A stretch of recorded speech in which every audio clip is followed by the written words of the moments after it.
வணக்கம். நான் மருத்துவர் அருண்ராணா, நரம்பியல் சிகிச்சை நிபுணர். இன்னைக்கு நம்ம தலைச்சுற்றலை பற்றி பேசுவோம். சில பேர் பேஷண்ட்ஸ் வராங்க, தலைச்சுற்றல் வருஷக்கணக்காக மாத்திரை போட்டுட்டு இருக்காங்க.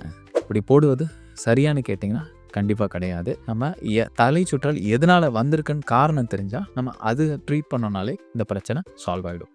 தலை உடம்புல தான் ஒட்டி இருக்குது, இந்த பர்டிகுலர் ஸ்பேஸில் இருக்குது. அதுக்கு ஃபீட்பேக் கொடுக்கறதுக்கு 3 முக்கியமான உறுப்புகள் தேவை. ஒன்று நம்ம காதில் இருக்க பேலன்ஸுக்கான உறுப்புகள் 2 சைடும் இருக்கும். இன்னொன்று நம்ம பார்வை. 3வது நம்ம காலும் கழுத்துல இருந்தும் நம்ம நரம்புகள் உணர்வை கொடுக்கும். நம்ம கால் எங்கே வச்சிருக்கிறோம், உடம்பு எங்கே நிற்கிது அப்படிங்கிற உணர்வை கொடுக்கும். இந்த 3 சிஸ்டமும் ஒரு சீராக வேலை செஞ்சாதான் இந்த கரெக்டான ஃபீட்பேக்கு மூளைக்கு போகும். அப்போ தான் நம்ம தலை கரெக்டாக நிற்கிதுன்றத தெரியும். இதில் ஏதாவது ஒன்றுத்தில் பிரச்சனை வந்துச்சுன்னா, அது இல்லாமல் சில அரிய வகைகள் காரணங்களும் இருக்குது.